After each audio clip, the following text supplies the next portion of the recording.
Assalamualaikum warahmatullahi wabarakatuh. Perkenalkan, kami dari kelompok 6 yang memiliki anggota kelompok Marhaini NIM 3, Nando Olivia NIM 9, Rita Yulinda NIM 14, Dwi Yuniasih NIM 31, Qadrunada Alim NIM 37, Nur Safinatul NIM 41, dan Friska Fazia NIM 45. Di sini kami akan menjelaskan mengenai anak tunadaksa. Assalamualaikum warahmatullahi wabarakatuh. Perkenalkan, nama saya Nur Safinatul Maghfirah, NIM 41 dari kelas 5A Psikologi. Di sini saya akan menerangkan tentang tunadaksa. Tunadaksa itu sendiri adalah kondisi seseorang yang memiliki anggota tubuh tidak sempurna. Namun, ketidaksempurnaan ini hanya terlihat secara fisik. Sedangkan untuk fungsi panca indera, orang yang memiliki tunadaksa masih normal. Sehingga kelainan ini sering disebut dengan cacat fisik atau disabilitas. Terima kasih. Di sini saya akan menjelaskan mengenai karakteristik tunadaksa. Jadi, karakteristik anak tunadaksa biasanya itu yang pertama, anggota gerak tubuhnya itu kaku, lemah ataupun lumpuh.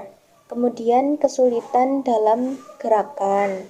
Gerakannya itu tidak sempurna, tidak lentur, tidak terkendali. Terdapat bagian anggota gerak yang tidak lengkap, tidak sempurna gitu, ataupun lebih kecil dari biasa.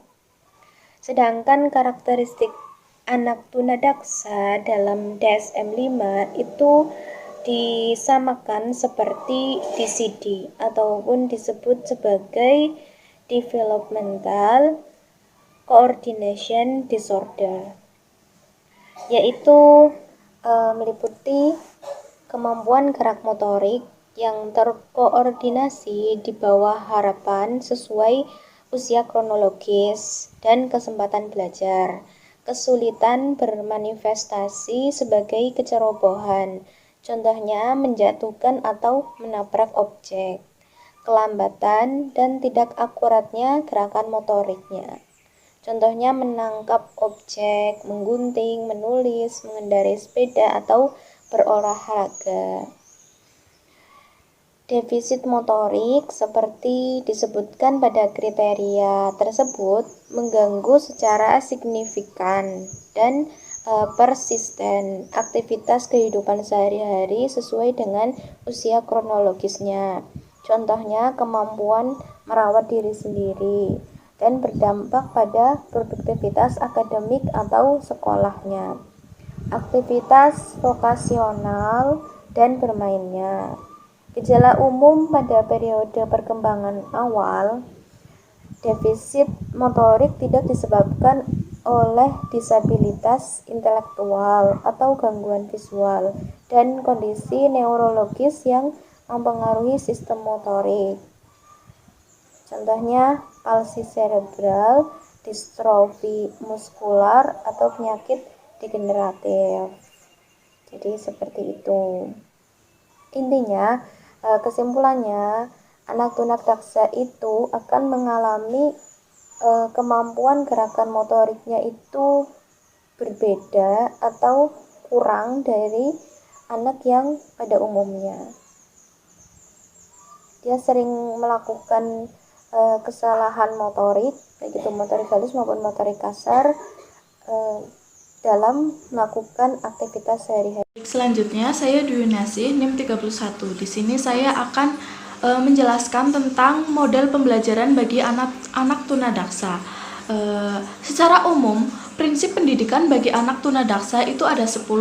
Yang pertama itu ada kasih sayang, kemudian yang kedua ada keperangan, selanjutnya ada keterpaduan dan kesenian antar ranah, pengembangan minat dan bakat, kemampuan anak, model, pembiasaan, latihan, pengulangan, serta penguatan. Nah, kemudian secara khusus prinsip pendidikan anak tunadaksa itu ada 2. Nah, prinsip tunadaksa ini menurut dalam bukunya Salim tahun 1995 itu ada prinsip multisensori dan prinsip individualis.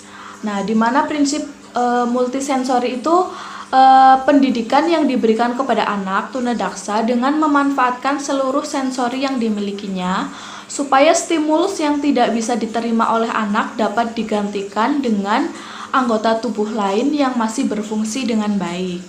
Nah, kemudian untuk selanjutnya, prinsip individualisasi itu pendidikan yang diberikan kepada anak tunadaksa berdasarkan kemampuan masing-masing anak. Nah, kemudian metode dari pembelajaran yang tepat untuk anak tunadaksa itu sendiri ada 5. Yang pertama itu ada komunikasi. Komunikasi itu metode pengajaran anak berkebutuhan khusus. Yang utama adalah komunikasi. Komunikasi menjadi hal yang paling dasar dilakukan oleh pendidik kepada anak berkebutuhan khusus untuk memperoleh hubungan yang baik. Dengan adanya hubungan yang baik antara pendidik dengan anak berkebutuhan khusus, maka akan mempengaruhi proses pembelajaran. Terwujudnya komunikasi yang baik memberi rasa nyaman bagi anak berkebutuhan khusus. Kegiatan belajar mengajar di dalam kelas bisa terlaksana dengan baik dan tujuan pembelajaran dengan mudah dapat dicapai. Terus kemudian yang selanjutnya, yang kedua itu ada analisis tugas. Nah, analisis tugas ini, metode ini itu dilakukan dengan cara pendidik menjelaskan tugas-tugas yang harus dilakukan atau diselesaikan oleh anak berkebutuhan khusus dalam indikator kompetensi. Nah, hal ini bertujuan untuk mengukur kemampuan anak berkebutuhan khusus dalam mengajarkan tugas yang telah diberikan sudah sesuai indikator kompetensinya atau belum. Seperti itu. Dan kemudian akan dilanjutkan oleh saya, Dr. Nada Alim, NIM 37. Nah, metode cara yang ketiga itu namanya PROMS. PROMS ini metode yang dilakukan oleh pendidik untuk memberikan bantuan kepada anak berkebutuhan khusus berupa informasi penjelas atau tambahan guna menghasilkan respon yang benar dan tepat. PROMS ini ada 2 macam. Yang pertama itu verbal PROMS, yaitu metode yang digunakan untuk membantu siswa dengan cara pemberian instruksi tambahan berupa informasi verbal. Informasi verbal yang dimaksud yaitu dengan pemberian informasi yang disampaikan menggunakan lisan atau dalam bentuk kata-kata. Contohnya, Andi, anak yang berkebutuhan khusus ini akan diajarkan bagaimana cara menggunakan dasi. Nah, instruksi yang diberikan pada Andi adalah pakailah dasimu. Verbal prompts-nya yaitu kalukan kepada lehermu pertama terlebih dahulu. Kemudian yang kedua namanya gesture prompt. Metode ini bertujuan untuk memberikan bantuan oleh pendidik kepada anak berkebutuhan khusus berupa informasi penjelas yang disampaikan melalui gerakan tubuh atau gestur.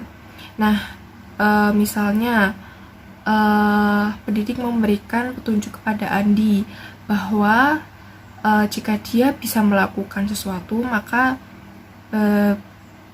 membentuk huruf O. Jika dia tidak bisa, maka dia bentukkan huruf X atau silang pada tangannya. Kemudian yang ketiga yaitu adalah modeling. Metode ini dilakukan untuk memberikan informasi kepada peserta pendidik mengenai cara menyelesaikan tugas dengan cara mempraktikkannya. Modeling ini akan dilakukan jika verbal prompts dianggap tidak berhasil. Saat Andi belajar memakai dasi, tadi pendidik akan memberikan verbal prompts, tetapi Andi tidak menangkap bantuan informasi yang diberikan oleh pendidik, maka dapat dilakukan modeling dengan cara mempraktikkan langsung bagaimana cara menggunakan dasi yang baik dan benar, dan sehingga Andi dapat menerimanya. Kemudian yang selanjutnya adalah physical prompts. Metode ini digunakan jika metode-metode prompts tadi yang di atas itu dianggap tidak berhasil. Physical prompts merupakan metode untuk membantu anak untuk menyelesaikan tugasnya dengan memberikan kontak fisik. Contoh, saat Andi tadi memakai belajar dasi itu, pendidik memberikan verbal prompts. Akan tetapi Andi tidak bisa menangkapnya, kemudian beralih kepada modeling. Sayangnya Andi pun masih belum bisa menangkap maksud dari pendidik tersebut. Maka dari itu, physical prom dengan cara membantu Andi memakaikan dasinya secara langsung. Kemudian yang kelima yaitu adalah PR tutorial. Metode ini itu dilakukan dengan cara berpasangan, terdiri dari dua anak dengan tingkatan yang berbeda. Contoh, anak A berpasangan dengan anak B yang memiliki tingkat kepintaran yang lebih baik dibanding A. Hal ini dimaksudkan agar anak B itu bisa mengajari anak A yang kepintarannya masih bisa bilang kurang. Kemudian PR tutorial biasanya dipakai dalam kelas reguler yang terdiri dari anak normal dengan anak berkebutuhan khusus. Adanya metode ini bertujuan untuk meningkatkan rasa kepedulian antar sesama. Metode tersebut dapat dilaksanakan dengan baik, tentu dengan kesabaran dan ketelatenan dari guru pengajar tersebut, serta agar anak tunadaksa itu dapat mengembangkan potensinya meski memiliki kebutuhan khusus.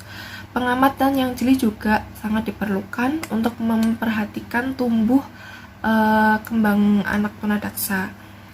Selain metode pengajaran, juga harus didukung dengan alat bantu dan juga media pembelajaran yang mempermudahkan proses pembelajaran. Assalamualaikum warahmatullahi wabarakatuh. Perkenalkan, nama saya Friska Fazria, NIM saya 18070010045. Ya, di sini saya akan melanjutkan presentasi dari teman saya dan saya akan menjelaskan cara mendampingi anak tunadaksa dari guru di sekolah dan orang tua di rumah. Ya, dikatakan marja, pendidikan bagi anak tunadaksa pada dua hal, yakni mengatasi permasalahan akibat kecacatannya dan menyiapkan anak agar memiliki sikap, pengetahuan dan keterampilan sebagai individu maupun anggota masyarakat. Yaitu ada ada tujuh aspek yang perlu kita kembangkan pada diri anak tunadaksa, yaitu yang pertama, pengembangan intelektual dan akademik. Yang kedua, membantu perkembangan fisik. Yang ketiga, meningkatkan perkembangan emosi dan penerimaan diri. Yang keempat, mematangkan aspek sosial. Yang kelima, mematangkan moral dan spiritual. Yang keenam, meningkatkan ekspresi diri. Dan yang ketujuh, mempersiapkan masa depan anak. Nah, anak-anak tunadaksa dapat bersekolah di sekolah reguler, sekolah inklusi atau sekolah khusus seperti sekolah luar biasa, yaitu SLB, dan penjelasannya itu dimanapun sekolahnya lanjut marja. Sekolah ideal bagi anak tunadaksa adalah sekolah yang bisa menyediakan segala kebutuhan anak tunadaksa, termasuk pengajaran atau ahli di bidang pedagogik, dokter anak, dokter rehab medis, dokter ortopedi, dokter syaraf, psikologi, guru konseling, pekerja sosial, fisioterapis, terapis bicara, dan terapis okupasi. Nah, selanjutnya pembelajaran khusus yang harus didapatkan minimal oleh anak diantaranya rehabilitas fisik, latihan fisik dan motorik, terapi bicara yang mengalami problem bicara, dan keterampilan atau kecakupan hidup. Nah, program-program khusus atau umum yang dirancang untuk anak-anak tunadaksa harus melalui tahapan yang bernama asesmen, yakin mengidentifikasi permasalahan yang dihadapi anak sehingga dapat dilakukan terapi dan pembelajaran yang sesuai. Yaitu, makasih. Saya Nanda Olivia Salsabila. Di sini saya akan melanjutkan presentasi dari teman saya yang sebelumnya. Baik, di sini saya akan menjelaskan tentang saran yang diberikan kepada guru di sekolah dan orang tua di rumah. Menurut Marti 2014, penanganan yang dapat dilakukan terhadap anak penyandang tunadaksa adalah sebagai berikut. Yang pertama, orang tua perlu menyadari dan menerima sepenuhnya keadaan anak. Yang kedua, mencari informasi sebanyak-banyaknya tentang hal yang terkait dengan penanganan terhadap penyandang tunadaksa. Yang ketiga, memberikan ruang gerak dan sekolah yang sesuai bagi anak agar mereka mampu mengembangkan potensi yang dimilikinya. Dan yang terakhir ada simulasi kemampuan anak dan dalam bidang yang dikuasai dan digemarinya. Baik, presentasi selanjutnya akan dijelaskan oleh teman saya. Warahmatullahi wabarakatuh. Perkenalkan, saya Rita Yulinda, NIM 14. Di sini saya akan memberikan kesimpulan terkait materi yang sudah dijelaskan oleh teman-teman saya di atas.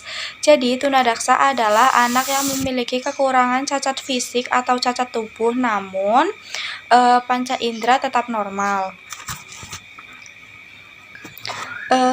Anak tunadaksa dapat terjadi karena 3 hal, yaitu yang pertama faktor sebelum kelahiran, yang kedua faktor saat kelahiran, dan yang ketiga adalah faktor setelah kelahiran.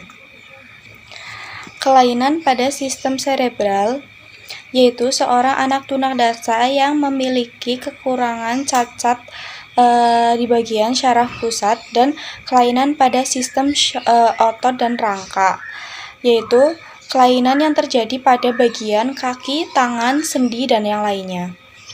Karakteristik anak tunadaksa adalah kemampuan gerak motorik tidak sempurna serta gangguan di bagian gerak motorik. Gejala pada anak tunadaksa biasanya terjadi pada awal pertumbuhan. Metode pembelajaran anak tunadaksa itu meliputi komunikasi, analisis tugas, dan prom. Biasanya sekolah yang ideal untuk anak tunadaksa adalah sekolah yang dapat memberikan segala kebutuhan yang dibutuhkan oleh anak tunadaksa tersebut. Sekolah anak tunadaksa dapat disekolahkan di sekolah inklusi dan sekolah khusus seperti SLB. Dalam hal ini, orang tua harus dapat mengetahui dan menyadari kekurangan anak, serta mencari informasi dan memberikan ruang gerak terhadap anak tersebut, serta menstimulasi perkembangan anak. Sekian dari presentasi dari kelompok 6. Apabila ada banyak kekurangan, kami meminta maaf sebesar-besarnya.